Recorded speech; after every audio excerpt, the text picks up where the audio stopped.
We have the Q3 earning results here from Microsoft, and we will go over the Xbox results. How is Xbox doing? Is their strategy paying off? We will take a look at the numbers. We had a big update for Borderlands 4 as there was that 20-minute in-depth showcase for the PlayStation Direct. And there's a lot of interesting stuff here for Borderlands 4. The game is looking pretty fun. We also have some more games dropping into Game Pass, as well as some interesting conversations here in terms of how shadow drops are problems for indie developers. Of obviously the Oblivion remaster that just shadow dropped, which was massive, hitting 4 million players really fast. So we will talk about those things, plus other news stories that have happened throughout the day or so. And before we do jump into it, if you do enjoy daily gaming news, 8 a.m. every single day, you also enjoy gaming discussion videos, make sure to hit the subscribe button, as helps the channel grow and helps get my content out there. But for now, let's jump into it.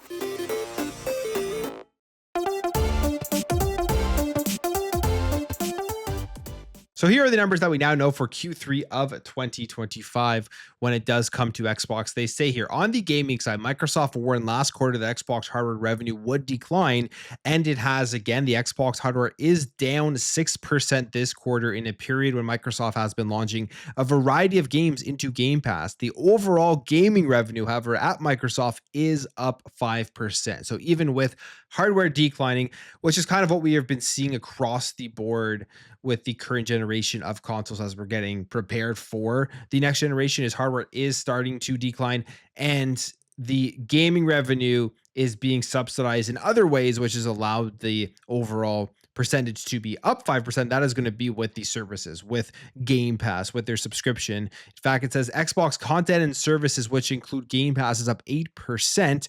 And we don't have another announcement in terms of the amount of subscribers that there are. We've heard analysts say that they should hit around over 50 million by the end of the year. We'll see if that is the case or not, because the last announcement or official numbers that we did get were from February of 2024, where they revealed that there were 34 million subscribers onto Xbox Game Pass. Now, this is the interesting side of things. We've been talking about, obviously, for the last year or so, the Xbox strategy of putting games onto PlayStation. There's been a lot of outrage about this.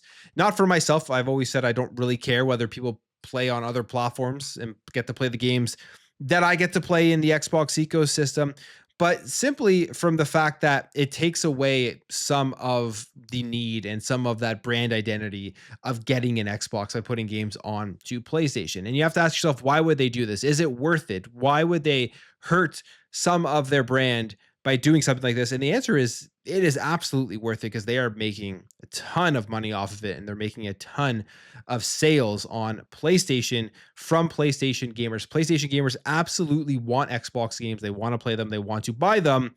They just want to buy them on PlayStation, apparently, as we have this here, that bringing over games, the Xbox exclusive games, to PlayStation, and there will be coming to the Nintendo Switch and the Switch too. The move, they say, has proven to be successful, with pre-orders for Indiana Jones, The Great Circle, and Forza Horizon 5 topping Sony's own PlayStation Store last month. Satya Nadella had this to say: "We ended the quarter as the top publisher by pre-orders and pre-installs on both Xbox and the PlayStation Store." So PlayStation guys are pre-ordering Xbox games more than they are pre-ordering PlayStation games, and they're pre-installing Xbox games more than that, which is just wild to think about. Clearly, before they employed this strategy, they must have had a glimpse into the future and numbers and data to show that this would have been a good move, and it is paying off here. And this will continue to pay off with the amount of IPs and the amount of games that Xbox has, and the amount of great games that they have been putting out. They continue to put out great games. People are going to play and buy those games, whether that is purchasing them full price across various platforms, or that's signing up into the Xbox ecosystem and playing them on Game Pass and through Xbox Cloud Gaming. So it's smart, it's working, and we have the proof here from this financial report. They also say here that PC Game Pass revenue also increased 45% year over year, and cloud gaming set a new record, surpassing 150 million hours played for the first time this quarter. So cloud gaming, PC Game Pass exploding apparently, with the numbers going up a decent amount. And they say the Microsoft's Xbox Everywhere strategy, which has been covered, will include titles for the Switch 2, and they're preparing a similar list of games to port over to the Switch 2 this year. So we will be seeing more Xbox games on the Nintendo Switch 2, and I am sure that those games will sell very well on the Nintendo Switch 2, just like they're selling very well on the PlayStation 5. So Xbox's strategy here obviously is working. It helps them offset the stagnation in console sales, stagnation in console revenues that they do receive. And again, this is the state of the industry, as we have seen basically all of the companies stagnate in terms of how many users they are reaching on their consoles. We don't see a big jump from generation to generation, even with the PS5 selling well. It's not a big jump from the PS4 to the PS5. It's going to be around the same amount of numbers. And these companies need to grow. They can't continuously just sell the same games to the same people. They need to expand out. And obviously, Microsoft, with their strategy, is doing a very good job of it by putting their games into more places, which is why I think with companies like PlayStation specifically, you will see them putting their games in more places, which they already did start with PC. Now, with all that being said, it looks like Q3 is actually a record-breaking quarter here, record-breaking Q3 here for Xbox, as we have this tweet here from Derek Strickland on Twitter saying Microsoft's gaming revenue increased by 5% in Q3 fiscal year 25, implying Xbox made around $5.723 billion in the period. And that's record-breaking results for a Q3 period. So that's huge. And I think a lot of this is driven by Activision. A lot of this is driven by Call of Duty, but a lot of it is also driven by the cadence of games that Xbox is now dropping into the service on a consistent basis. Big games, highly rated games, games that people want to play.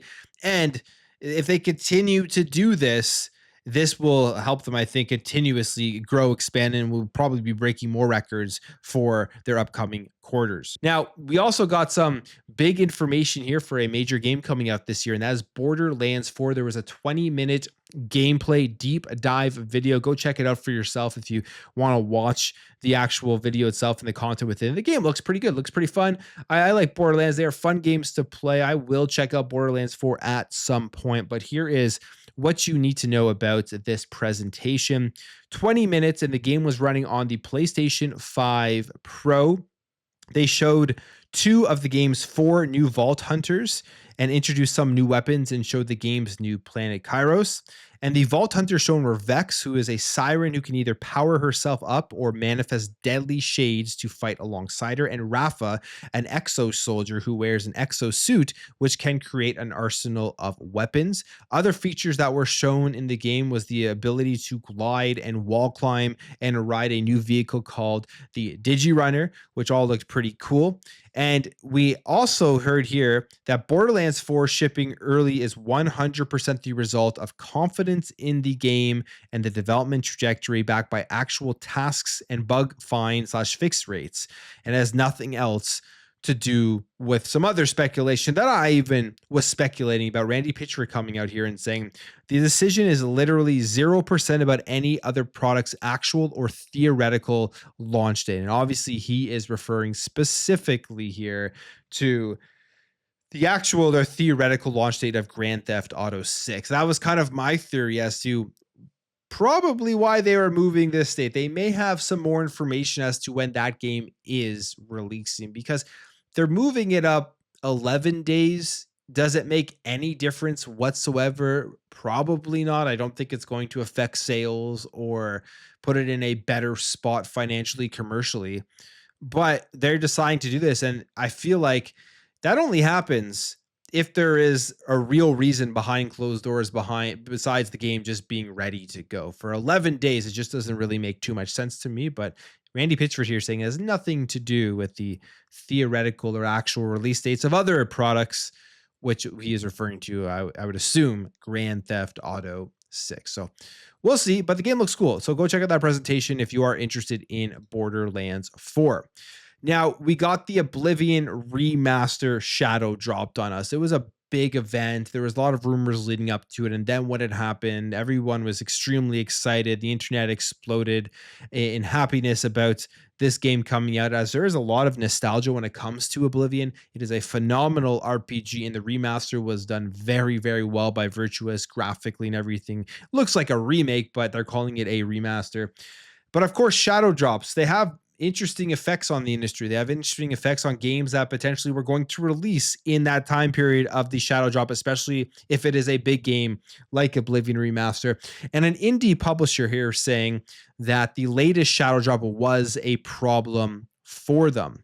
So this comes from the indie dev, the publisher Raw Fury, they say, whose puzzle horror game Post Trauma literally landed on the same day. They landed and they released the game on the same day. And here is what they say. I love when younger and still absolutely love Oblivion, and I'm personally excited to see it get a breath of new life and being introduced to a whole new generation of players. From the perspective of indies and an indie publisher, this is the problem with these sort of massive shadow drops. Everything more or less gets buried. We don't have the cash nor muscle to throw around, so everything is carefully planned, including when to release based on other releases, etc., to try to maximize the chances of getting attention. Love the game that dropped, but feel the pain for our team, and especially the developer we've worked with for years, who has poured his heart and soul into his game. So they are saying here that shadow drop obviously had a major effect on it. And I can see that, especially for smaller games that not a lot of people know about. I mean, I don't really know anything about that game. This is really the first time I've heard about this, and there's probably tons of people along those lines. The reality is, if there's something else that does drop at the same time that completely overshadows it, the chances are that a game that is relatively unheard of getting heard about is going to be very low, unless it is a phenomenal game. And then I could see it getting picked up by word of mouth at some point over the next couple of weeks, where people decided to go jump in and play. Because we also did see another indie dev with Clair Obscure Expedition 33. They had no issues at all in terms of their game being released 2 days after the shadow drop here of the Oblivion remaster. Yes, that is a bigger game, was more anticipated. They had a Game Pass deal, but they are still indie dev, and they were still able to be very successful even when releasing their game here around the shadow drop of Oblivion. But I could see it having an effect on smaller devs. It's just the way of the industry. Sometimes you have bad luck and you choose the same day, I guess, as a major shadow drop from a game that everybody is talking about. Now, Game Pass continues to get games. There is another one that is dropping here for Xbox Game Pass for console in June. This is a smaller one, but I always like to update when some new ones do get announced here. This one is Against the Storm, which it already had launched way back on PC, but now it is coming to the Xbox Series X and S and Xbox One on June 26, 2025. They say an estimated completion time is 200 to 300 hours. So this is a very big game. It is a roguelike Xbox city builder launching on the console then. So here you could take a look at it quickly if you want. It is just a city builder style of game, overhead view and everything. And obviously roguelites has some elements of that put into it. So if you're into that style of game, this one is coming to consoles, and it is coming to Xbox Game Pass in June. So another one into the service. And we always get this with Game Pass, just smaller games randomly announcing their dates for it dropping the service that then get announced when they give the official announcement. And then we get a ton of stuff we didn't know about at the showcase in June, which gives us an outlook of Game Pass and games we can look forward to for the second half of the year. So it isn't slowing down. There's still tons of stuff to continuously play. All right, we have an interesting news here. If you are a WRC fan, if you're a rally racing game fan, and you like what Codemasters and EA has done with these games, it looks like the development of these are being paused for the future, and who knows exactly when they are going to pick these up again. However, in a blog post by EA Sports themselves, they said, every great journey eventually finds its finish line, and today we announced that we've reached the end of the road working on WRC. And the company says that players will still be able to buy and play the game itself, but they say, we hope it remains a source of joy, excitement, and the thrill of rally racing. We've poured our hearts into making it for fans, and we know you'll keep the passion alive. They also go on here to say, we provided a home for every rally enthusiast striving tirelessly to push the boundaries and deliver the exhilarating thrill of driving on the ragged edge. And they say, we've brought together incredibly talented racing developers, work with some of the sports icons that had the opportunity to share our love for rallying. But now, with everything going on here, they're putting this on pause. And they're also saying here there's no information on the status of the WRC license itself, aside from the social media post stating that the WRC franchise is going in an ambitious new direction with more news coming in the future. So EA WRC, if you were a fan of this game, if you were a fan of what Codemasters was able to do with it, well, it is being put on pause for now. And you can still play it. So that's still there for you to enjoy if you like playing the game. All right, we have some interesting stuff here. Mark Rubin, who is the guy behind X Defiant, and X Defiant, obviously they shut it down, did not do well. I thought the game was pretty fun. I thought if there was a bigger player base and it had a chance at life, I think it could have turned into a very, very good game. But now Mark Rubin is calling out Call of Duty for their FOMO marketing. And here is what he's saying. He's replying to a fan. Basically, a fan who's lamenting over the fact that X Defiant will soon be no more. I believe it shuts down in June. And executive producer Mark Rubin took a shot at the marketing behind Call of Duty and other games, saying, a lot of games, Call of Duty included, just focus on how to make the most money possible out of the player base. They rely heavily on FOMO marketing and EOMM matches. And then continues here to say that he felt games like Call of Duty used to focus more on the quality of the game as a way to get people to play, including make it more player-centric, with fewer engagement-focused tactics and higher quality experiences. In other words, your game should have a high player count because it's good and people want to play it rather than people playing it because the game has a $250 million marketing budget. Everything just said is very simplified, as it would take too long to really go into it. And then he wraps up the comments by saying studios need to be more like Larian and less like Activision, clarifying that there are some great people at Activision in their studios, but believes that it has turned into something they weren't and haven't been able to escape. So Mark Rubin, obviously very outspoken. He is the executive producer behind X Defiant. I believe he was previously at with Activision with making Call of Duty and stuff. So he has a few choice words there. I will say Call of Duty, they definitely obviously have a massive marketing budget, and they do use it with all of these different skins and characters and everything that they try to bring into the game just to attract as broad of an audience as possible to play the game. And I do think Call of Duty, although it's fun, I enjoy playing it, it's not the best shooter on the market, and it does go out of its way to just have that broad appeal. And maybe some of the quality behind the game does suffer because of that, which is why when I'm thinking about Battlefield coming up, the new one with Vince Zampella and everything behind it, I hope it is incredible. I hope it does very well to push both games to continuously be as high quality as possible. But Call of Duty is still a very fun game, and it is high quality when you look at everything that is involved into the total package. So pretending like it's only just FOMO marketing and stuff that has pushed this game to its pinnacle, I just think is unfair and also not completely true. All right, two more things here. Concept art for Doom 4. We're getting Doom the Dark Ages, which looks really, really good, but Doom could have gone in a completely different direction at one point with Doom 4, which they were going to kind of turn this into more of a militaristic shooter. And we have some concept art here and footage that has surfaced. This comes via people on Twitter, user RunHob, who has been documenting the project's existence and posting about its findings. As pointed out by the user, a lot of NDAs on the project are now expiring, so more footage, assets, and images on the project could be released in the near future. But here it is. The unreleased Doom is still relevant in 2024. They should release the build by now. This is the video. It looks like Gears of War, Call of Duty mixed together kind of thing, just like in the camera angle and everything, and then obviously the more militaristic style. It doesn't look like Doom to me, but it's an interesting concept. It's something that I would absolutely love to see a build dropped for this, where people could go in, play it, test it out. All that would be a very, very cool thing.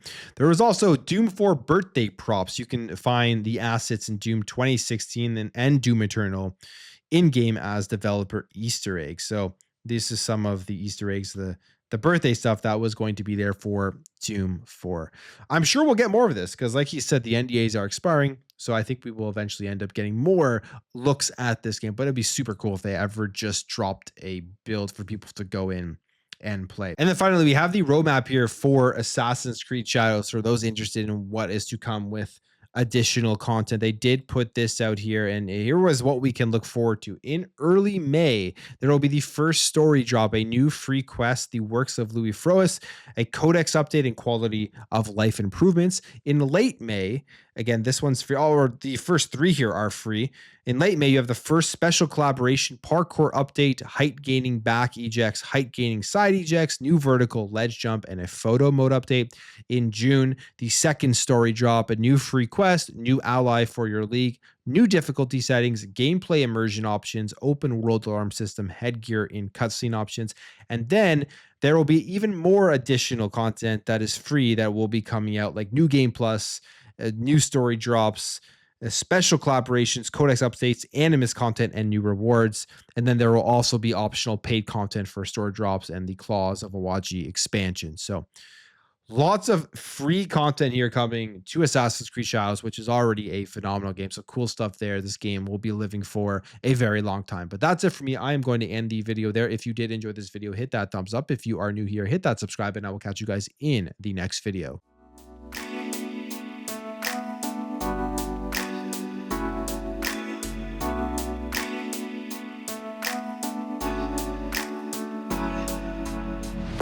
Bye.